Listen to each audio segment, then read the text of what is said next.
Hello trader, कैसे हैं आप सब लोग। Welcome back to my channel Naveen forex. अच्छा जी, संडे है और हम हर संडे को वीकली एनालिसिस शेयर करते हैं। तो उसके लिए पेयर है जीबीपी जेपीवाई। अब अगर हम देखें तो मार्केट यहाँ से हायर हाइज बना रही थी और बाय के ट्रेंड में थी।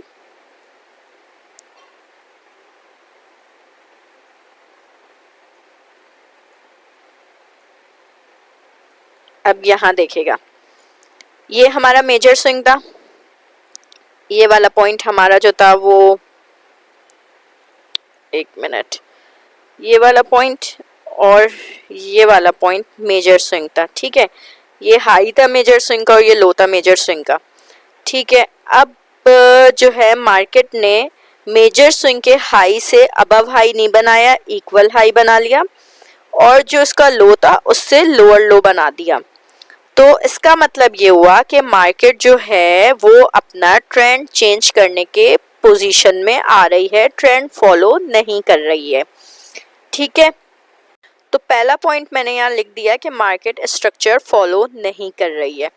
ठीक है, अब हम एविडेंसेस देख रहे हैं ना अपनी ट्रेड लेने के लिए। तो इस तरीके से हमने पहले अपना पॉइंट्स लिख दिया। अब देखें, अब मार्केट ने लोअर लो बना दिया, इस लोअर लो से लोअर लो बना दिया।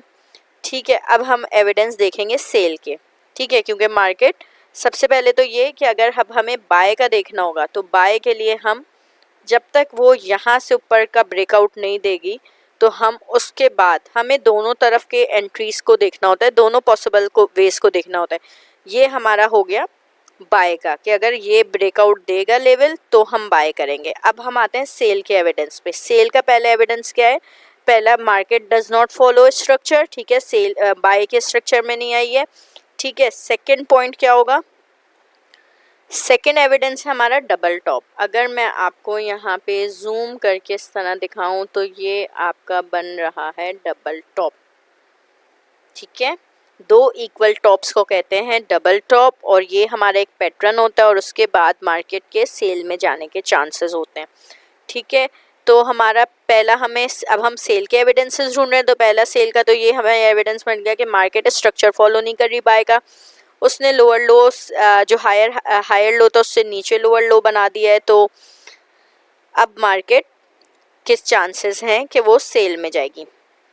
ठीक है, उसके बाद अब तीसरी चीज़ हम क्या नोट करते हैं? तीसरी चीज़ हम जो देखते हैं वो ये कि ये एक इम्पल्सिव मूव है था उसका फिबोनाची में। अगर हम देखें फिब रिट्रेसमेंट लगाएं तो ये एक इम्पल्सिव मूव था और इसके लेवल पे फिब के अभी 0.618 के लेवल पे मार्केट है। तो तीसरा पॉइंट हमारा हो गया कि ये फिब रिट्रेसमेंट का हमने लेवल लगाया यहाँ पे, इस लेवल पे, और मार्केट फिब रिट्रेसमेंट के इस वक्त जो कैंडल है वो 0.5 के लेवल पे है। ये भी एक अच्छा लेवल है, 0.618 का भी अच्छा लेवल है। अगर मार्केट 0.618 से या 0.518 से जो है 0.5 या 618 के लेवल से मोमेंटम कैंडल देती है सेल की तो हम यहाँ से एंट्री ले सकते हैं। पहली टीपी ये होगी, सेकंड टीपी ये होगी आपकी यहाँ तक। ठीक है, और वैसे आप 1:2 का भी मार्जिन रख सकते हैं। तो 3 एविडेंस हो गए। अब हम चौथे एविडेंस को देखते हैं। चौथा एविडेंस भी मुझे दिख रहा है डे टाइम फ्रेम पे ही दिख रहा है, मुझे किसी और टाइम फ्रेम पे जाने की ज़रूरत नहीं पड़ रही। मैं अभी फिब रिट्रेसमेंट डिलीट कर रही हूँ, चार्ट को क्लियर कर रही हूँ ताकि आपको समझ में आए कि मैं जो एविडेंस ढूंढ रही हूँ वो कैसे कैसे ढूंढ रही हूँ। अब चौथा एविडेंस जो है वो है हमारा फ्लैग पैटर्न। जी हाँ, ये आ गया आपका पोल और ये आ गया आपका फ्लैग। और इसके ब्रेकआउट पर अगर आपने मेरी फ्लैग पैटर्न की वीडियो नहीं देखी और आपको नहीं आया आइडिया तो आप देखें, और बेहतरीन फ्लैग हमारा बना है और यहाँ से हमारी एंट्री बनेगी।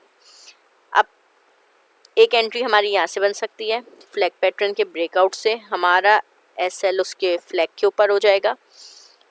ठीक है, इधर हो जाएगा, इस लेवल पे हो जाएगा और जो हम कह रहे हैं इस लेवल तक के मार्केट वो 1:2 का ही रेशो बन रहा है। ठीक है, एक एंट्री ये हो गई यहाँ से जिनको फ्लैग पे एंट्री लेनी है। ठीक है, जिनको लेनी है, सारी ड्राइंग डिलीट करते हैं, जिनको लेनी है फिब रिट्रेसमेंट पे एंट्री, तो वो एंट्री कहाँ से लेंगे, वो एंट्री इस लेवल से लेंगे। शॉर्ट पोजीशन यहाँ से करेंगे। मोमेंटम कैंडल को देखना है लाजमी हर पैटर्न में। 0.7 से ऊपर इधर आपका एसएल और थोड़ा छोटा हो रहा है और आपकी यहीं पे फर्स्ट टीपी जो है वो 1:2.5 पे जा रही है। और अगर आप सेकंड टीपी तक आते हैं तो आपका 1:4 जा रहा है। ठीक है जी, बेहतरीन एंट्री आपको मिल सकती है फिब रिट्रेसमेंट से। एसएल आपका छोटा हो रहा है तो आपकी एंट्री अच्छी बन रही है। तीसरी चीज़ अगर हम देखें तो हम लेवल हमने मार्क करा है। अगर हम लेवल के साथ काम करते हैं तो ये हमारा लेवल है, ये हमारा लेवल था जो ब्रेकआउट हुआ है मोमेंटम से। अब जैसे ही मार्केट इस लेवल से यहाँ से हमें रिजेक्शन और मोमेंटम कैंडल देगी तो हम यहाँ से सेल की एंट्री लेंगे। ठीक है, यहाँ से हम सेल की एंट्री ले सकते हैं दोबारा। अच्छा जी, अब एक और चीज़ मैं आपको यहाँ बताती हूँ।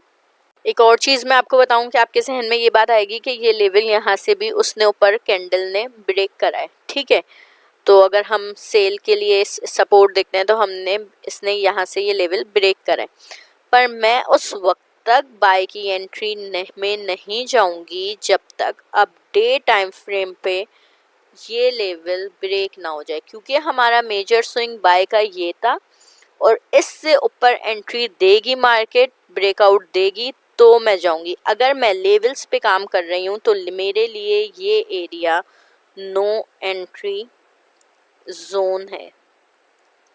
इस एरिया को मैं नो एंट्री जोन करूंगी और मैं इस एरिया में एंट्री नहीं लूंगी। सेल की एंट्री मैं इस लेवल के बाद लूंगी, बाय की एंट्री मैं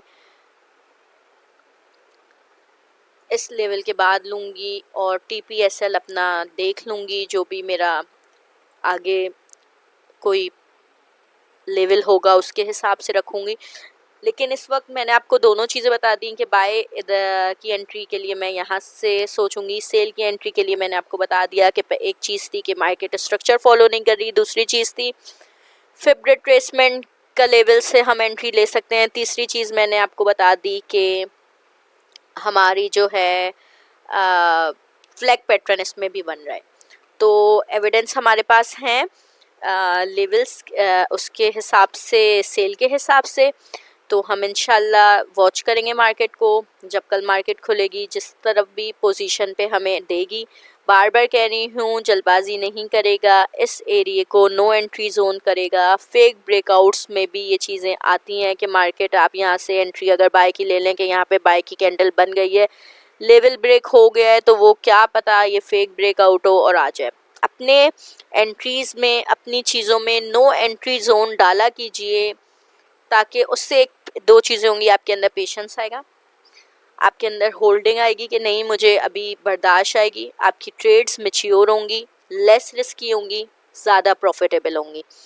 और इस पेयर पे हमें H4 या किसी भी और उस पे जाने की ज़रूरत नहीं पड़ी। डे पे हमें इतने अच्छे एविडेंसेस मिले हैं तो हम उन्हीं को लेके आगे चलेंगे और देखते हैं नेक्स्ट वीक मार्केट हमारे अगेंस्ट जाती है या हमारे जो एनालिसिस है उनको फॉलो करती है।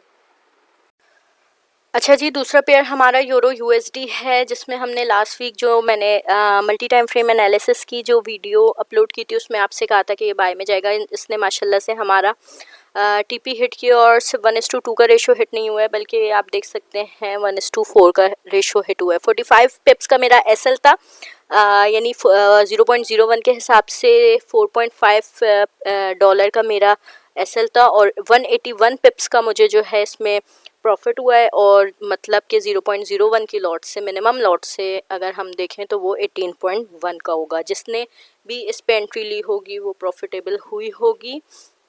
अब इसी का हम एनालिसिस करते हैं। तो पेयर इस वक्त भी बाय के उसमें है, जोन में है, बुलिश है।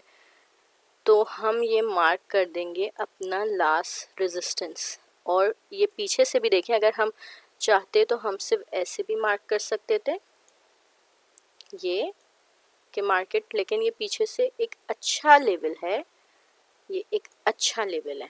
तो जब मार्केट इसको क्रॉस करेगी, मोमेंटम कैंडल के साथ इसको क्रॉस करेगी, तो हम यहाँ तक का हम अपना टीपी ले सकते हैं। फॉर एग्जांपल अगर मैं यहाँ से लेवल क्रॉस होने के बाद एंट्री लूँ तो मेरा आराम से 1:2 का टीपी बनेगा। ठीक है, अब दूसरा जो एविडेंस है वो ये है कि यहाँ पे ये एक इम्पल्सिव मूव था फिब रिट्रेसमेंट का, और इस वक्त मार्केट 0.618 के लेवल पे है, रिजेक्शन कैंडल है। अगर हम यहाँ से मोमेंटम मिलती है हमें 0.5 के लेवल से या 0.618 के लेवल से मोमेंटम मिलती है, और हम अपना एसएल रखेंगे 0.786 के लेवल पे, तो भी हमारा 1:2.5 का हमें टीपी का रेशो मिलेगा इंशाल्लाह। 190 पिप्स 195 पिप्स मिलेंगी हमें, पर हमारा एसएल 70 पिप्स का होगा। डे के टाइम फ्रेम के हिसाब से बेहतरीन एसएल है। तो ट्रेडर ये थे हमारे आज के एनालिसिस। उम्मीद करती हूँ आपको समझ में आई होगी वीडियो। बहुत इजी वे में हमने आज के एनालिसिस किए। अगर आपको ये वीडियो पसंद है तो लाइक ज़रूर कीजिएगा, कमेंट किया कीजिए, मेरे चैनल को सब्सक्राइब नहीं किया कीजिए तो सब्सक्राइब कर लिया कीजिए। तो मिलते हैं next week new analysis new learning के साथ। तब तक के लिए मुझे इजाज़त दीजिए। अल्लाह हाफ़िज़।